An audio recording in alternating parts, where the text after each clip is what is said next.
आगे बढ़ते हैं। मसूरी देहरादून विकास प्राधिकरण यानी कि MDDA ने डोईवाला में बिना परमिशन के चल रही एक मस्जिद और मदरसा भवन को सील कर दिया है। अथॉरिटी का यह कहना है कि भवन में दस्तावेजों के बिना धार्मिक और शैक्षणिक गतिविधियां संचालित की जा रही थी, लेकिन अब कार्रवाई को लेकर मुस्लिम समुदाय ने सवाल खड़े करने शुरू कर दिए हैं और मुस्लिम सेवा संगठन इस मामले को लेकर हाईकोर्ट चला गया है। दरअसल इस मामले ने अब तूल पकड़ लिया है क्योंकि MDDA की इस कार्रवाई के खिलाफ मुस्लिम सेवा संगठन हाईकोर्ट पहुंच चुका है। संगठन के साथ इलाके में रहने वाले तमाम लोग आज देहरादून पहुंचे और लाइव टाइम से उन्होंने बातचीत की। देहरादून के ग्रामीण क्षेत्र थानों में एक मस्जिद को MDDA द्वारा सील किया गया है और ये मामला अब तूल पकड़ने लगा है। हालांकि MDDA ने एक प्रेस नोट जारी करते हुए अपनी कार्रवाई को सही ठहराया है, लेकिन जो देहरादून का मुस्लिम संगठन है, इसके अलावा उस क्षेत्र के जो रहने वाले लोग हैं थानों क्षेत्र के, वो इस पे आपत्ति जता रहे हैं। ये सारे लोग जो हैं कहीं ना कहीं उसी मस्जिद से जुड़े हुए हैं। नईम कुरैशी हैं और मुस्लिम सेवा संगठन एक बड़ा यहाँ का जो मुस्लिम समाज है उसका संगठन है और नईम बहुत वोकल हैं, अपनी बात को बहुत खुल के रखते हैं। मुस्लिम स्कॉलर के तौर पे भी इनकी पहचान है। नईम जी,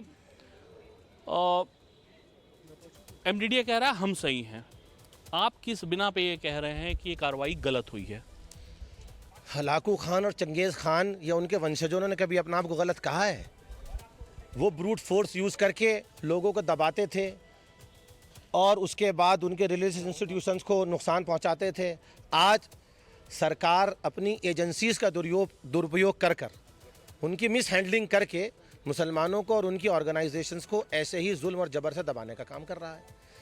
तो अगर कोई चीज़ अनकॉन्स्टिट्यूशनल, अगर कोई चीज़ वैधानिक है तो वैधानिक प्रक्रिया में क्यों नहीं की गई?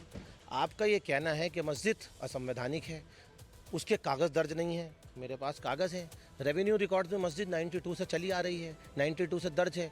88 से मस्जिद का एग्जिस्टेंस लीगल कागज़ों में है।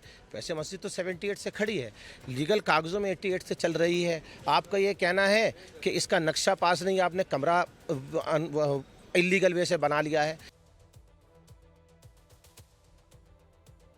तो बता दें कि MDDA ने एक प्रेस नोट जारी करते हुए कहा कि इस भवन के खिलाफ पहले भी चालान और सीलिंग की कार्रवाई की जा चुकी थी। भवन प्रबंधन को उत्तराखंड वक्फ बोर्ड की NOC, मदरसा शिक्षा परिषद के रजिस्ट्रेशन और अन्य दस्तावेजों को जमा करने के कई मौके दिए गए थे, लेकिन निर्धारित वक्त में ये नहीं किया गया, जिसके बाद निरीक्षण के दौरान परिसर में मदरसे का संचालन जारी मिला तो पुलिस और प्रशासन की मौजूदगी में भवन को सील कर दिया गया।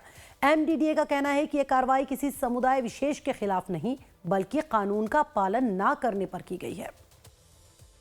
नहीं, बात मस्जिद या किसी धार्मिक स्थल की नहीं, बात एक अवैध निर्माण की है और बिना मांग की स्वीकृति के कोई भी कार्य प्राधिकरण क्षेत्र में अगर किया जा रहा है तो उस पर कार्रवाई हम लोग लगातार अपना अभियान के तौर पर कर रहे हैं।